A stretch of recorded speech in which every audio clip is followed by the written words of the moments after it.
Jedną z technik użytych w utworze Exchange jest płynna zmiana artykulacji z gestu na szum oraz z szumu na dźwięk. Drugą techniką są oczywiście dźwięki szumowe zaprezentowane, które wykonujemy poprzez rozluźnienie aparatu wykonawczego ust i dmuchanie dużej ilości powietrza do instrumenta.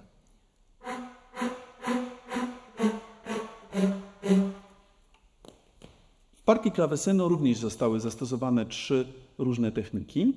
Klawesynista musi być zatem klawesynistą, grając normalne dźwięki, aktorem instrumentalnym, grając dźwięki intencjonalne oraz perkusistą, uderzając w skrzynię instrumentu.